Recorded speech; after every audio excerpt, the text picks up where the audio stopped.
palavra abençoada para o seu coração. Podem abrir aí em João 4, versículo 26. João 4, e vocês fiquem com a Bíblia aberta, que a gente vai caminhar para esse texto, e eu quero te aconselhar, incentivar a ler esse texto depois na sua casa.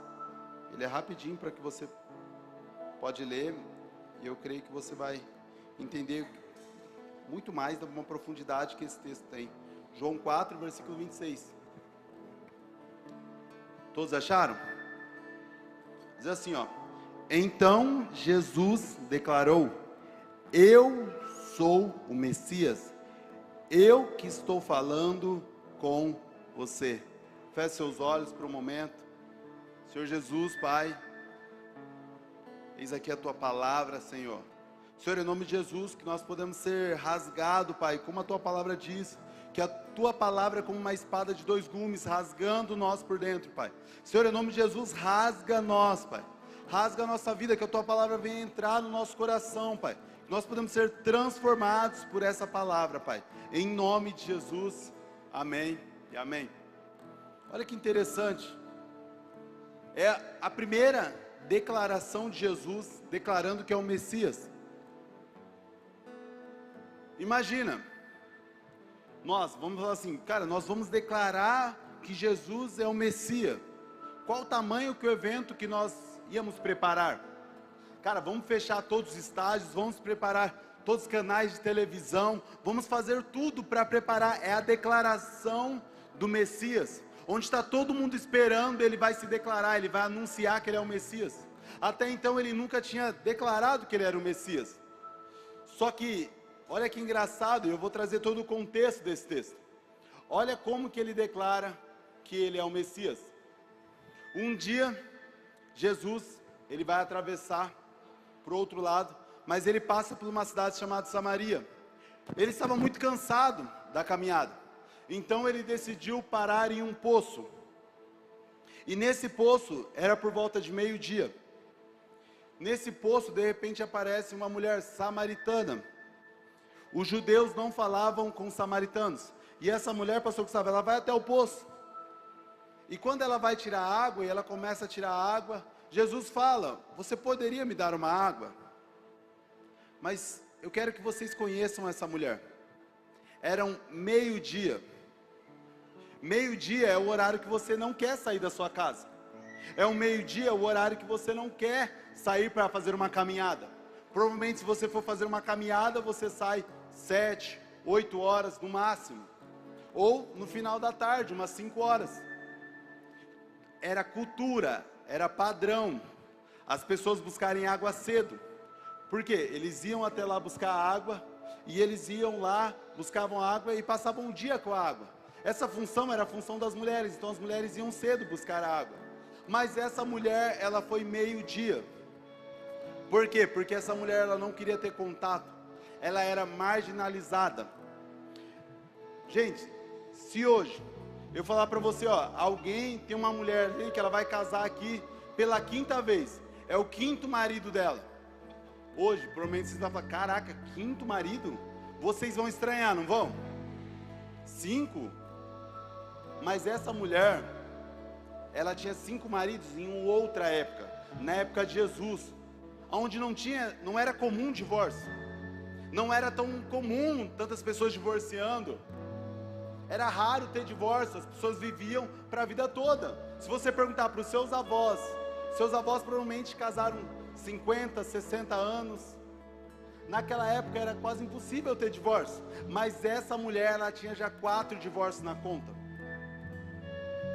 Era uma mulher que ela não tinha mais marido, ela já não conseguia, as pessoas já conheciam a vida dela, todo mundo já sabia. Provavelmente as mulheres escondiam o marido perto dela, provavelmente as mulheres não gostavam que elas estavam perto, que ela estava perto. Essa era a vida dessa mulher. E essa mulher, ela se encontra com Jesus. Mas aqui eu já quero pontuar: não importa a sua vida, não importa o seu passado, o importa é quando você se encontra com Jesus. O importa é quando você se encontra com o Mestre. Mas sabe o engraçado, Bianca? Ela estava diante de Jesus, mas ela não sabia. Sabe, acontece isso em filmes, aqueles encontros às cegas, que a pessoa vai se encontrar com alguém que ela não se conhece. Essa mulher, ela estava encontrando com alguém ali, mas ela não conhecia quem ele era. Ela não tinha grandiosidade de ele saber de quem ele era, que ele era o próprio Messias. Mas ela começa uma conversa com ele. Jesus, ele é muito poderoso, ele é muito simples, ele é muito humilde, porque ele começa a conversar, e ele pede uma água para ela, e ela vira e fala assim, mas você não tem nem coisa para pegar água, você não tem nenhum balde, você não tem um cântaro para pegar água, como você quer água? E ele diz assim, se você soubesse a água que eu tenho, é uma água que você beber, você nunca mais terá sede. Essa é a água que Jesus oferece. Sabe, essa água ela é poderosa. Hoje o pastor Gustavo, ele começou pregando de manhã, ele provocou algumas coisas em mim. Ele foi pontuando algumas coisas do meu testemunho. Acho que a maioria conhece, que eu caí aqui de 8 metros, me machuquei, quebrei tudo. Eu não quero pontuar, esse testemunho foi muito impactante para a minha história, para a minha vida. Foi algo que mudou, foi um divisor de águas na minha vida. Mas esse não foi o maior testemunho que eu recebi na minha vida. O maior testemunho que eu recebi da minha vida foi muitos anos atrás, 8 anos atrás. Quero contar um pouco da história, talvez você não me conheça, mas eu cresci sem pai, vivi a minha vida. Minha mãe se converteu aos 3 anos, e eu vivi a minha vida na igreja. Ali, depois de 3 anos, participei de escola dominical, fui ali na igreja, mas aos 14 anos, aquilo começou a não fazer mais sentido para mim. Aos 14 anos, o que tinha? Festa de 15 anos. Tinha meninas que você conhecia e era debutante, aquela festa, e aquelas funk, e aquelas coisas. E aí começou a ter batidinha. Eu comecei a se interessar por isso. Aonde você começa a conhecer as menininhas, aonde o seu filho que é adolescente está passando por essas lutas. Por isso que é importante você trazer ele para a casa do Senhor, lá onde ele está com os adolescentes, com os jovens. E eu comecei essas lutas dentro de mim, até que eu decidi sair da igreja, até que eu comecei a olhar o mundo diferente, olhar o mundo de uma ótica totalmente diferente, olhar aquilo com prazer, e eu comecei a experimentar.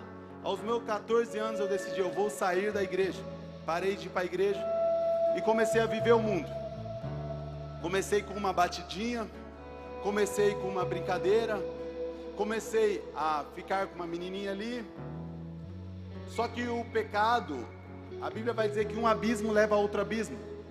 E de repente, aos meus 18 anos, comecei a fumar maconha. E aí eu comecei a ir para rave, bala, doce. Só que a maconha eu fumava de verdade. Era todo dia, eu comprava de grama. Era o famoso maconheiro. E eu fumava todo dia. Tipo assim, era rotina. E eu tinha isso como um vício, tinha isso como a minha vida. E eu comecei bala, doce, rave, e tudo aquilo. E minha mãe sempre na igreja.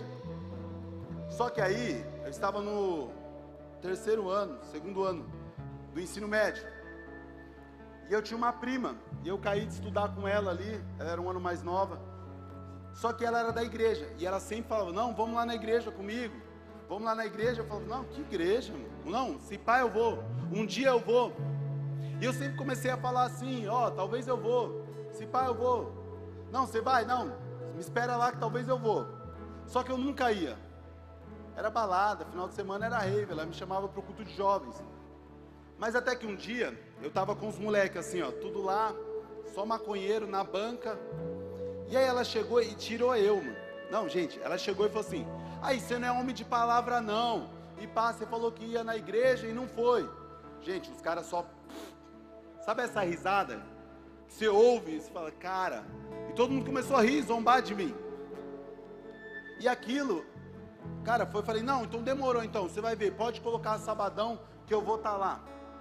E eu falei, putz, agora assumi um BO. Sábado na igreja, tem que ter igreja. Não sabia mais que era igreja, não tinha roupa de igreja, mano. Eu pensava nisso, falei, gente, não tenho roupa de igreja. Mas aí, nesse mesmo dia, uma amiga minha me liga e fala assim, cara, eu tenho um convite para uma PVT. que é uma PVT? É como se fosse uma mini rave. Era de música eletrônica, você não ficava 2 dias assim, mas você ficava umas 12 horas lá fritando. E eu falei, putz, e agora? Igreja ou PVT? Igreja ou PVT? Falei, mano, vou nas duas. Um pouco de igreja, um pouco de PVT. Equilíbrio é tudo. Falei, então eu vou primeiro para a igreja e depois para a PVT. Vai dar certo, Lucão. Vou conseguir. Só que acontece, minha mãe era crente. Cara, mãe crente, você nunca pode falar que vai para a igreja. Não, se eu dasse o Lucão sabe, se eu dasse uma coisa e falasse que vou pensar em ir na igreja, minha mãe já estava chamando as irmãs para dar glória e já fazer aquele auê. Cara, minha mãe era doida. Até pontuando, um dia, sabe o que minha mãe fez? Um dia eu fui para um fluxo, uma bagunça. E aí minha mãe tinha ouvido uma pregação, alguma coisa assim, que quando seu filho for sair, você vai lá, dobra o joelho na cama dele, era uma mandinga gospel, viu? Dobra o joelho lá e ora e pega alguma coisa e começa a orar por ele, que ele vai ser tocado naquele lugar. Era uma mandinga. E aí ela fez isso. Eu fui pro fluxo. E ela falou assim, eu vou agora cumprir o que o pastor falou. Foi lá, pegou meu lençol, montou minha cama, dobrou o joelho lá e começou a orar. Irmão, eu estava no meio de um fluxo, pensa, Vicente.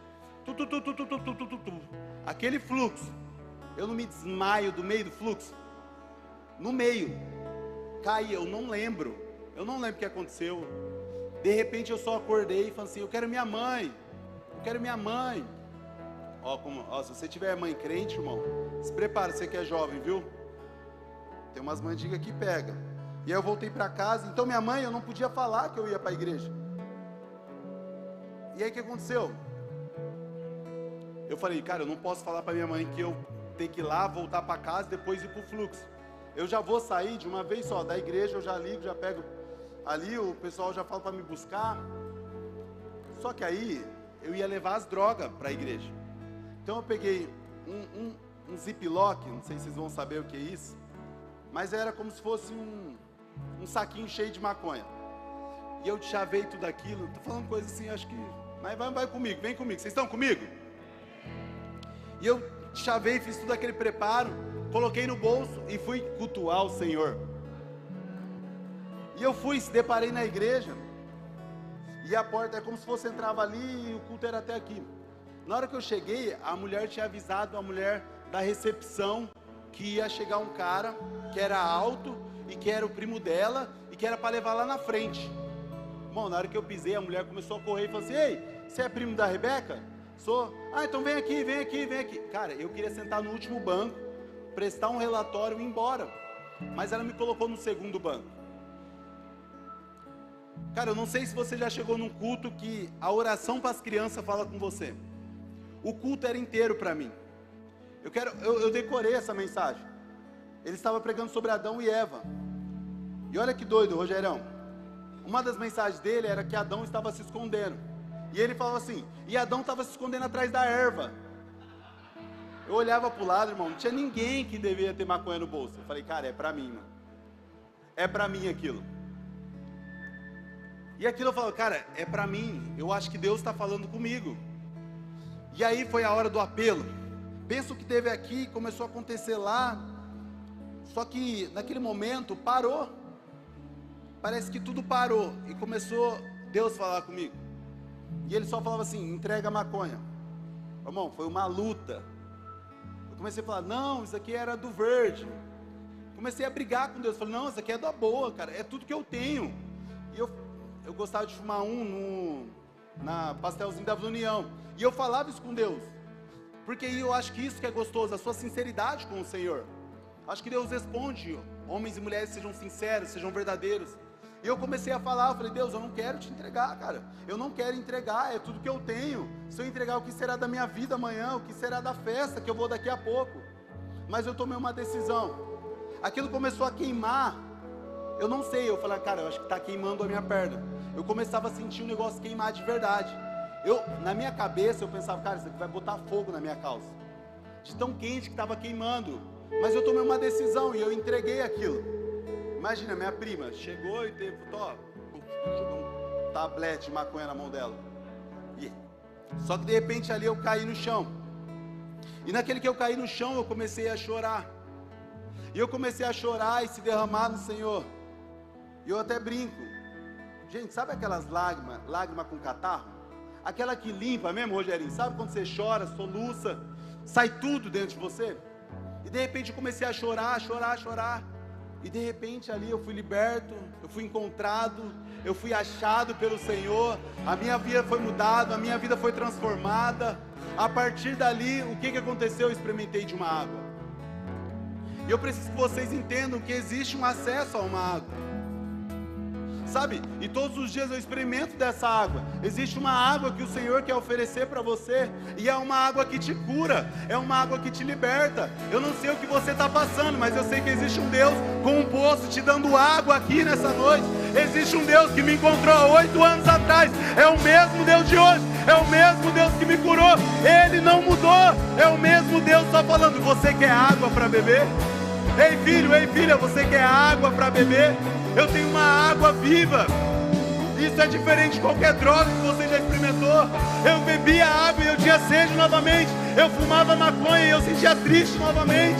Eu usava droga e eu sentia triste. Eu bebia e eu sentia triste.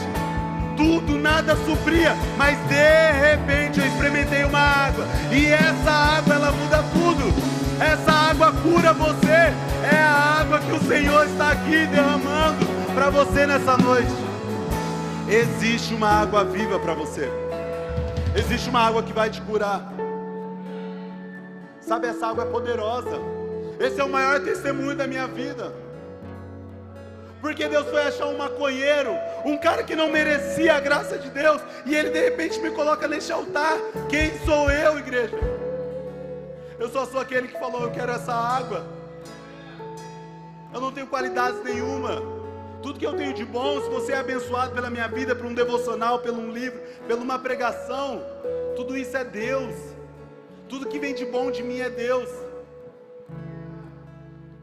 Eu era como essa mulher, o improvável, sabe? Quem me conhecia podia colocar um paredão aqui, todos os moleques do bairro. Quem que é o único que não vai para a igreja? O Igor. Deus, Ele nos encontrou, Deus, Ele te encontrou. Você foi achado por Ele. Talvez você pode não ter um testemunho como o meu, que era um viciado, que era maconheiro, mas você foi encontrado no Senhor, você foi encontrado por Ele, você foi achado por Ele, Bianca. Você estava escondida, você estava ali nas trevas, mas Ele te chamou para a maravilhosa luz. Esse é o Deus que nós servimos. Você pode estar distante do caminho do Senhor. Você pode chegar nesse culto falando assim: cara, esse é o último culto da minha vida, eu não aguento mais. Mas o Senhor vem aqui e fala: toma mais uma água. Toma, aqui tem água. Não procure em outros lugares. Você não precisa ficar se matando, trabalhando, pensando que o dinheiro vai suprir a sua vida. Não, eu tenho uma água viva. A água viva, Ele supre todas as coisas. Essa mulher, ela ficou curiosa por essa água viva. Essa mulher falou assim: então me dê essa água. Só que Jesus, Ele é maravilhoso nesse texto. Eu amo a didática de Jesus.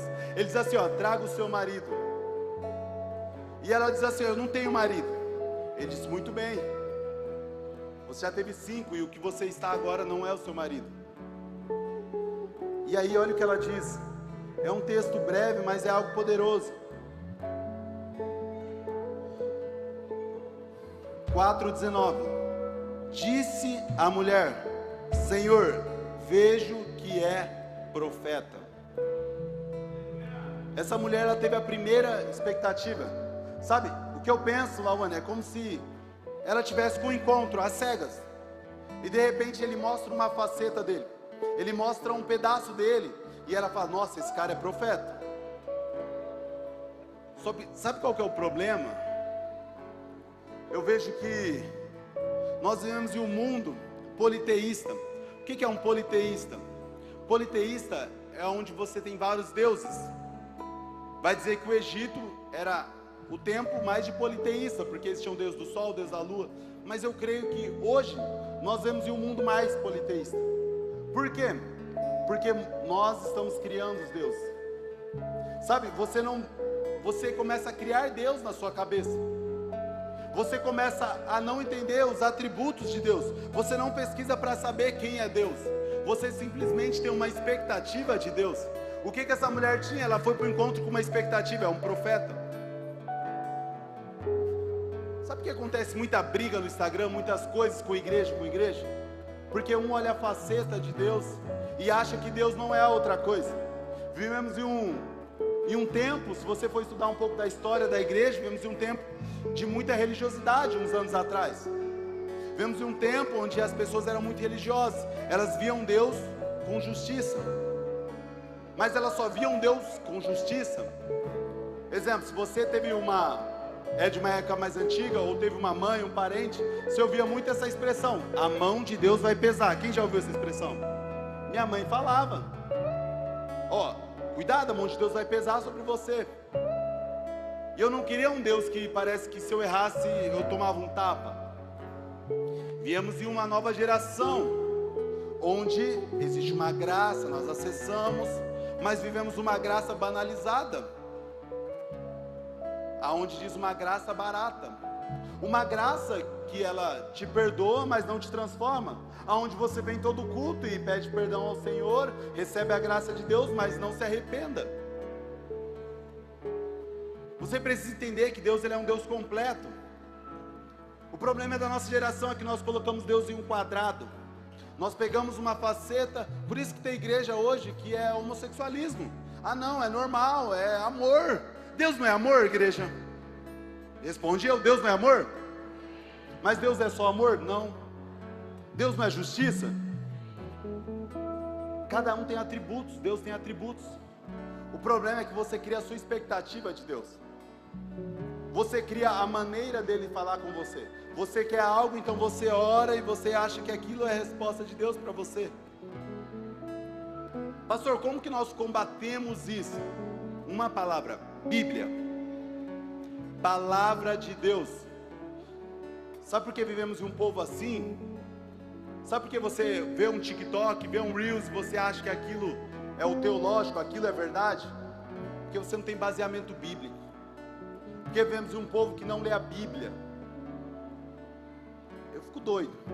Mas como você quer ir para o céu, passar a eternidade querendo conhecer Deus? Um Deus que você não tira relacionamento, você não lê a Bíblia. E cara, me perdoe, mas eu vim para dar lugar, igual crente, estou pentecostal. Mas não vai adiantar a sua desculpa de falar que não teve tempo, que não gosta de ler. Desculpa, mas você pode enganar qualquer um, mas diante do Senhor você não vai, cara. Todos nós vamos estar um dia diante do Senhor, e Ele vai examinar o profundo do seu coração. Não é um coraçãozinho como que você acha que não. Ele vai no quarto fechado, Ele vai saber as mentiras que você tem, a verdade por trás da verdade. Onde você vem com o rosto bonito, você vem aqui todo pomposo, mas no fundo lá atrás você não tem relacionamento com o Senhor. Onde nós queremos estar aqui, gritar santo, e cara, eu não estou nenhuma crítica a isso, é um movimento de Deus, mas você não grita santo no seu quarto, é loucura. Esse não é evangelho. Você está com uma expectativa errada de Deus, você está com uma expectativa errada. Se você vem para a igreja e não quer servir a igreja, você está errado, biblicamente. Eu vou dizer, um dia Pedro, ele pecou, todos conhecem a história, mas Pedro, ele se encontra com Jesus. Jesus faz uma fogueira, uma história muito conhecida, e Jesus vai falar para Pedro assim: você me ama, Pedro? Pedro responde: eu te amo. Você me ama mesmo, Pedro? Eu te amo. Você me ama? Eu te amo. Qual que é a resposta dele? Então apacenta minhas ovelhas. Você não quer cuidar dos outros, você não vem gritar que ama Jesus. Assume o evangelho completo, pega a Bíblia completa, pega os B.O. Quando você casa, você pega o B.O. completo. Tem dia, gente, que minha esposa é maravilhosa, mas tem dia que acorda e não é maravilhosa assim. Não na beleza, mas você está chata. Eu também acordo chato. Vocês sabem, vocês são casados, não tem dia que é assim? Mas você vai largar porque está chato? Bom, você pegou o B.O., segura o rojão. Segura o B.O., é assim. Casamento é assim. Segura o B.O., assume, vai para cima, luta. Porém com Deus a gente não quer segurar, a gente não quer a Bíblia completa, a gente só quer a parte que nos agrada. Isso não é evangelho. O evangelho você precisa pregar ele completo. O mesmo Deus que te perdoa, o mesmo Deus que me encontrou, é o mesmo Deus também que tem justiça comigo. É o mesmo Deus que... E eu gosto muito quando vai falando da santidade do Senhor, o que me lembra... Na minha adolescência eu tive muita crise, eu mandei um devocional para a maioria. Eu tive muito pecado com masturbação, com pornografia. Eu tinha uma dificuldade na adolescência, quando eu me converti ali, eu já tinha 19 anos. Mas eu tinha muita dificuldade, então eu ia para a igreja, eu cultuava ao Senhor, mas eu caía. E quando via a palavra santo, cara, eu queria ser como Jó, raspar o meu corpo com telha, de tanta sujeira que eu sentia. Sabe, eu preciso que a santidade do Senhor te constrange. A palavra santo, você precisa olhar para você e falar assim: você é um impuro, você é um sujo, mas o Senhor te limpa. Mas para isso precisa haver arrependimento da sua vida. E arrependimento é uma mudança de mente, igreja. Arrependimento não é só chorar. Existe choro, claro, eu chorei, eu gritava, eu esmurrava o meu corpo. Mas arrependimento era mudança de mente, era quando eu pegava o meu celular e eu começava a excluir aquelas meninas que postavam aquilo. É quando eu pegava o meu celular e eu achava um jeito de bloquear sites que não acessavam. Era isso que era arrependimento. Era quando eu virava e falava assim: cara, eu nunca mais vou fazer isso. E quando via vontade, eu me trancava, eu saía para a rua para correr, eu fazia as coisas. Isso era arrependimento. O que você faz quando vê o pensamento, quando vê a tentação? Isso mostra o arrependimento. Eu quero que vocês abraçam o Deus completo. Mas não é em 40 minutos, eu tenho 40 minutos para pregar aqui. Eu não consigo te ensinar tudo. Você precisa ir para a Bíblia, você precisa aprender a interpretar texto. Você precisa buscar: pastor, eu não entendo. Lê que você vai entender, cara. Sabe por quê? Porque você está com o autor do seu lado. Gente, isso é maravilhoso. Eu não sei se você já tem relacionamento com a palavra de Deus, mas ter o autor do seu lado é maravilhoso. Parece que o texto pula. Vai dizer isso no hebraico, que é a palavra rema, a palavra revelada. Você lê um texto e do nada pula, você fala: cara, é para mim isso. É Deus falando com você. Mas nós procuramos profetas, nós procuramos homens, mas nós não procuramos a fonte. Sabe, eu creio que Deus tem uma água para essa noite. Eu sei que Deus tem uma água para curar a sua vida. Mas não sacia com um copo. Sabe, é como eu entregar uma gota para você e que existe um oceano. E você se contenta com uma gota, queira mergulhar no oceano. Queira assumir um compromisso de ler a Bíblia até o resto da sua vida. Até que o Senhor venha, você gaste ali. E cara, a eternidade é pouco tempo para você conhecer Deus. Você não vai conseguir conhecer Deus passando a eternidade com Ele. Ele é infinito, Ele cada dia se revela de uma forma. Toda manhã Ele se revela e Ele mostra de uma forma diferente. Esse é o Deus que nós cantamos. Essa mulher, ela tinha uma expectativa de Deus, como nós podemos ter aqui nessa noite. Talvez o que você espera de Deus é um profeta. Talvez o que você espera de Deus é a restauração do seu casamento. O que você espera de Deus é uma cura. E tudo isso Deus faz. Mas Deus não é só isso. Talvez o que você precisa é um Deus que te abraça, te ama, te perdoa. E Ele tem isso para você nessa noite. Mas talvez o que você precisa de Deus é justiça. Talvez o que você precisa de Deus é cutucar a sua ferida e falar: ô varão, ô irmã, se conserta. Ou santidade. Arruma a casa aí. Pega esse celular seu, exclui, sai de uns grupos aí. Apaga umas fotos aí, que isso não é para você. Sai dessa rede social, que isso não é para você. Sai dessas coisas aí. Arruma a sua casa, arruma a sua vida. E esse é o mesmo Deus que te ama. Porque a Bíblia vai dizer que Deus corrige os filhos que Ele ama. Então se Ele quer arrumar a casa, é por isso. É porque você é amado pelo Senhor. Porque essa mulher tinha uma expectativa. Mas essa mulher, ela entende algo poderoso. Eu gosto dessa mulher, sabia, Rodrigo? Por exemplo, vamos lá, pastor Gustavo, você está diante de um cara, Deus ali. Qual que era a pergunta que você faria? Deus, cara, como que... Ela, tipo assim, era uma marginalizada. Talvez ela queria: Deus, como que eu faço para conseguir um marido que não vou terminar mais? Como que eu vou conseguir uma bênção, Lucão? Mas ela perguntou assim: Deus, onde eu devo adorar? Meu Deus. Isso mostra a sede e fome do pecador. Sabe, você está 10 anos, cola num lado que o cara que se acabou de converter, cara.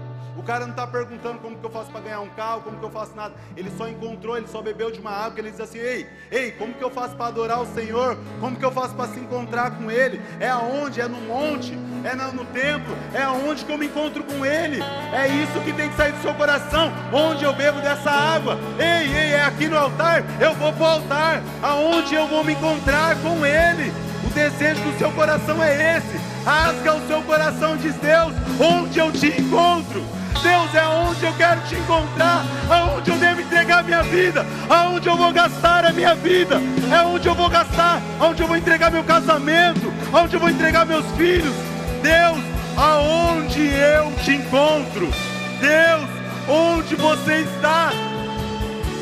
Sabe, é isso que é nosso desejo. Sabe, esse é o meu desejo. Deus, aonde eu te encontro? Deus, aonde eu tenho relacionamento com você? Sabe, essa mulher pecadora, marginalizada, ela não foi atrás de um marido, ela não foi atrás de nada, ela perguntou, onde eu te encontro? Mas o filho, olha a resposta de Jesus. Jesus podia dar o lugar, mas Ele não está importando com o lugar, se é aqui na igreja, se é no seu quarto, se é andando na rua, se é no meio do seu trabalho. Ele não importa o lugar, mas Ele diz o como. Eu procuro os verdadeiros adoradores, que adorarão o Pai em espírito e em verdade. O Senhor só quer o seu coração. Ele não quer saber o lugar, mas Ele quer você. Ele quer você. Ele quer você, filho, filha. Ele quer você. Ele quer o seu coração por completo. Ele quer um coração verdadeiro. Oh, rasga as suas vestes. Fala assim, Deus, eu sou pecador. Está aqui a verdade. Está aqui sem máscara. Está aqui meu pecado. Eu sou maconheiro, eu vi pornografia, eu adulterei, mas está aqui a verdade.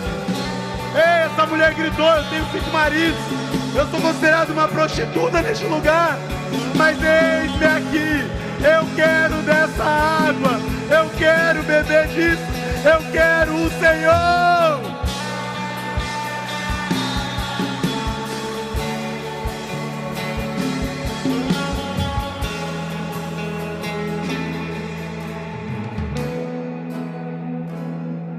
Essa mulher só queria Ele, Rodrigo. Sabe? A pergunta é, o que essa mulher viu? E ela se encontrou com Jesus. E ela perguntou e o Senhor responde. Eu não quero que você ache um lugar. Eu quero o seu coração. Eu quero simplesmente o seu coração.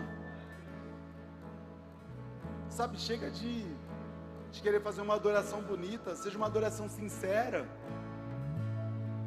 sabe, mas seja em espírito. O que acontece? O que Deus fala sobre espírito? A Bíblia vai dizer que a carne limita contra o espírito.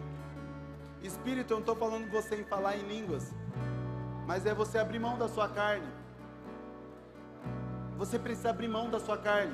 Às vezes você não consegue passar muito tempo orando em espírito, em conectado com o Senhor, focado, às vezes sua mente se distrai. Comece a matar a sua carne. Sabe uma coisa que não é muito praticado, mas é muito poderoso? Jejum. Jejum, ele serve para matar a sua carne.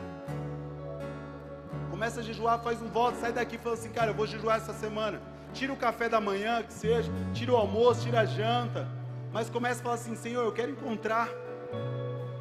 Sabe, e às vezes a sua carne grita tanto que você não encontra Ele. Mata a sua carne. Pastor, como que eu venço a pornografia? Mata a sua carne, começa a jejuar e começa a orar para Ele. Pastor, como que eu venço os meus pecados? Mata a sua carne. Existe uma briga enorme, a sua carne limita contra o seu espírito. E essa mulher, ela decide receber o Senhor. Ela decide o Senhor. E ela pergunta, o Messias vai vir, né? E aí Jesus, nós abrimos com esse texto, diz, eu sou o Messias, é eu que falo com você. E eu imagino o olhar dessa mulher, Sabe, ela encontrou o homem da vida dela. Sabe, um olhar de apaixonado, eu consigo ver o olhar nela, olhando para Jesus dessa forma. Eu procurei em tantos homens, eu procurei em tantos lugares, mas de repente, em um poço, eu estou descabelada, eu estou toda aqui suada, eu não estou aparentemente bonita. Ele conhece a minha história, Ele sabe do meu passado, Ele sabe dos meus pecados, mas Ele me aceitou. Que homem que é esse? Que encontro é esse? Todos os homens olham para mim com nojo, todos os homens olham para mim como um objeto sexual, mas esse homem, o próprio Messias, olhou com amor. Esse é o nosso Deus, esse é Jesus, onde Ele se declara como Messias apenas para uma mulher, num encontro.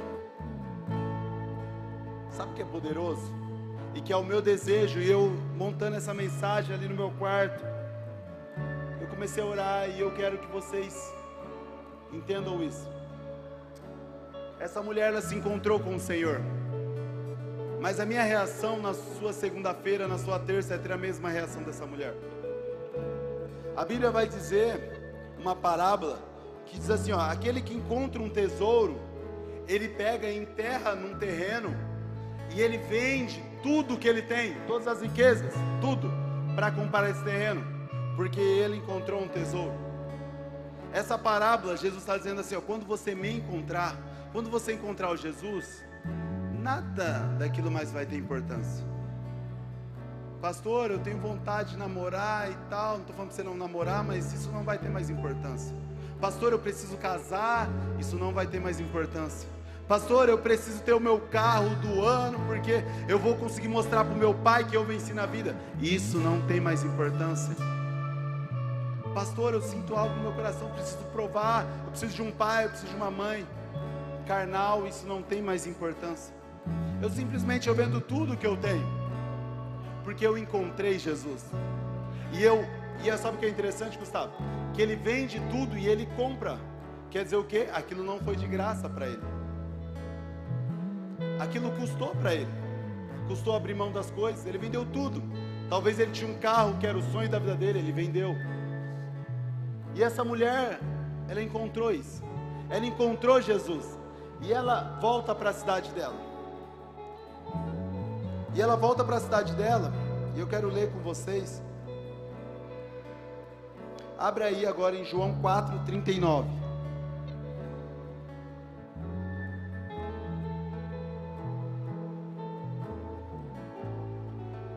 Lembra que eu falei que ela era samaritana?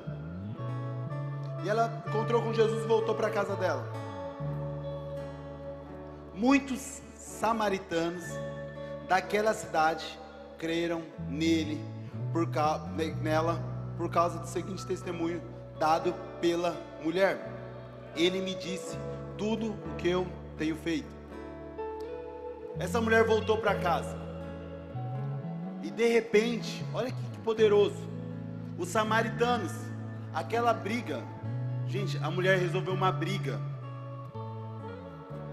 Se você for estudar um pouco da história da igreja, estudar um pouco da panorama do Novo Testamento, samaritanos e judeus era uma briga mesmo. Eles não se falavam, eles não se olhavam, era abominável. Se um samaritano conversasse com um, já era excluído com um judeu. Se um judeu conversasse com um samaritano, o judeu era excluído. Uma mulher que tinha 5 maridos, marginalizada, resolveu a treta. O que foi a atitude dela? Eu vou sair, eu vou falar o que eu vi. Sabe, eu não sei como que é a sua conversa quando você começa a entrar no seu trabalho na segunda-feira. Eu não sei como é o seu almoço na segunda-feira. Mas o que é mais poderoso é você falar assim: cara, eu encontrei num culto. Meu Deus, eu fui num culto lá que eu encontrei com ele.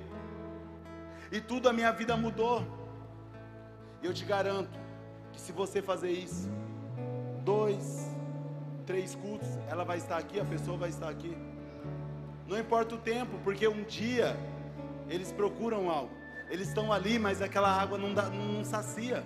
Talvez ele vai para a balada, mas não sacia. Porque todos nós precisamos, uma frase clichê, todos nós temos um vazio do tamanho de Deus, no nosso coração. Mas olha aqui, essa mulher ela volta para casa. E sabe o que é interessante? Cara, olha aqui isso. Por conta que ela contou, olha, eu quero até ler com vocês. Ele me disse tudo o que eu tenho feito. Gente, essa mulher era conhecida no bairro. Cara, todo mundo deve ser que sabia da história dessa mulher.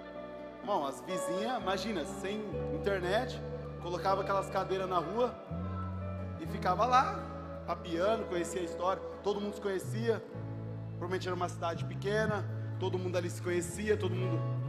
E de repente ela começou a converter uma cidade, simplesmente por conta que ela contou o testemunho dela, porque Deus sabia o que ela tinha feito. Sabe o que é mais interessante?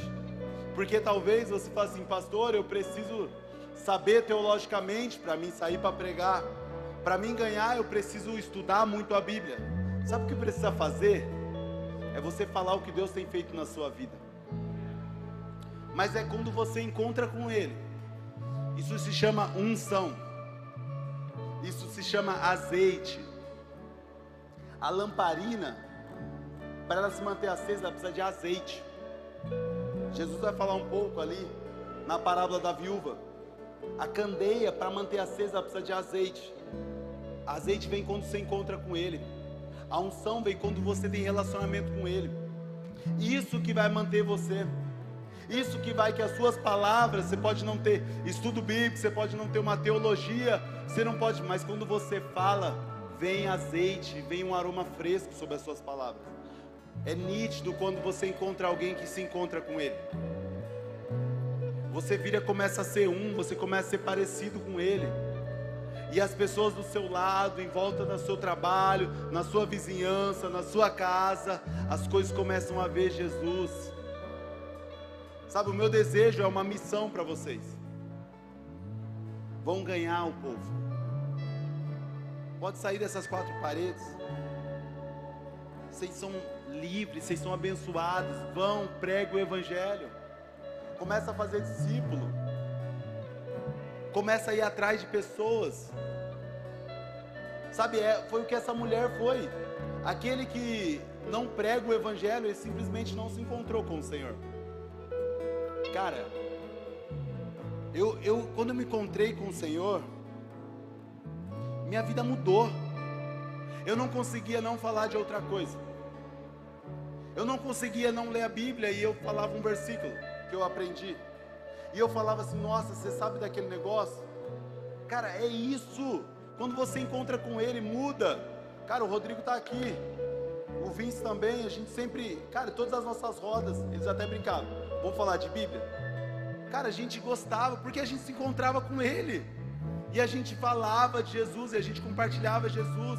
Você quer ganhar o seu trabalho, você quer ganhar a sua casa, talvez você está aqui, o seu marido está lá. Seu marido está lá na bebedeira, seu marido está lá. Cara, eu sei que você quer ganhar o seu marido. Cara, começa a buscar e se encontrar com Ele. Sabe, eu creio que Deus tem uma água fresca para nós essa noite. Queria que vocês colocassem de pé.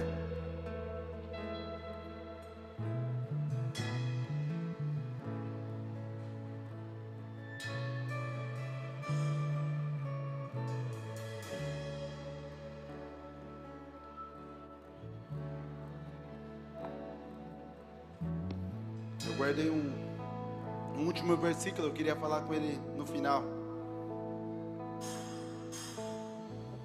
Está em João 4, 28 ao 30. Coloca aí para mim na tela, por gentileza.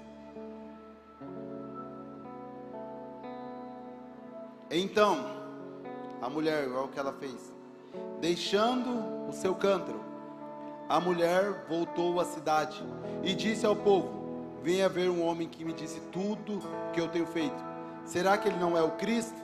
Então saíram da cidade e foram ver onde ela estava. Aqui nós voltamos um pouco para o texto. Eu quis trazer a despedida dessa mulher com o Senhor. O interessante desse texto é dizer assim, ó: e ela deixou seu cântaro. Pastor Gustavo, quando a gente começou o texto, diz assim, ó, que essa mulher foi com o seu cântaro, meio-dia, buscar água. E agora nós estamos lendo o final do texto, o final do encontro dela com Jesus é deixando o cântaro. Essa mulher, ela tinha uma marca, ela já tinha uma identidade, a mulher do cântaro do meio-dia. O que ela fez? Ela abriu mão daquilo. E o que nessa noite você precisa abrir mão? Cara, eu tenho a certeza que você se encontrou com Ele. Alguma hora do louvor, alguma hora da palavra, na recepção, numa oração. Eu sei que você se encontrou com Ele. Mas qual que é a resposta que você vai dar para esse encontro? Talvez você precise abandonar alguma coisa. Talvez hoje é a noite que Deus está te dando uma oportunidade. Abandone o cântaro. O cântaro pode ser a sua identidade. Às vezes você fala assim, cara, Senhor, eu não consigo, eu me vejo dessa forma. O cântaro pode ser um pecado. O cântaro pode ser uma ideia que você tem de Jesus. O cântaro pode ser algo que você precisa, porque está pesado. Sabe, o cântaro era algo pesado. Era como se fosse aqui, um pau aqui, que fica aqui, com baldes de água. Era isso que eles carregavam. Muitas vezes um burro carregava aquilo, mas aquela mulher colocou aquilo no braço e ela começou a carregar. Mas ela foi. Você veio talvez com os braços pesados. Pastor, eu estou nesse culto, mas eu estou com uma dor, eu estou pesado, eu estou cansado dessa vida, eu estou cansado dos meus problemas, estou cansado dessa luta. O meu convite é: tire o cântaro. Você encontrou Jesus, calma. Pastor, as contas não estão batendo em casa, a crise está vindo, joga o cântaro e só encontre Ele. Pastor, eu estou bebendo de uma água que não está me saciando, joga o cântaro. O Senhor tem uma água viva para você. O Senhor separou essa noite para transformar a sua vida. É essa noite que o Senhor marcou o encontro com você. Você está diante de Jesus. Abandona o cântaro. Joga para fora. Tome uma atitude. Essa mulher ouviu Jesus e teve uma reação. Eu vou abandonar o que eu estava procurando. Eu vou abandonar porque eu encontrei algo muito melhor. Eu encontrei algo mais poderoso do que eu estava procurando. A água que eu estava procurando não ia me saciar, mas a água que eu encontrei, ela é poderosa. A água que eu encontrei, ela vai curar a minha vida. Feche seus olhos por um momento. Começa a falar com o Senhor. Espírito Santo, o Senhor está aqui, Pai. O Senhor se encontrou, Pai. Pai, o Senhor se encontrou com ele, Senhor. Senhor, em nome de Jesus, a Tua presença foi manifesta. Pai, eu quero repreender agora toda obra de Satanás que vai tentar atrapalhar esse ambiente. Pai, é um ambiente onde o Senhor vai alinhar os Seus filhos. É um ambiente onde o Senhor vai renovar, onde o Senhor vai restaurar. Espírito Santo, agora nesse momento, quando o louvor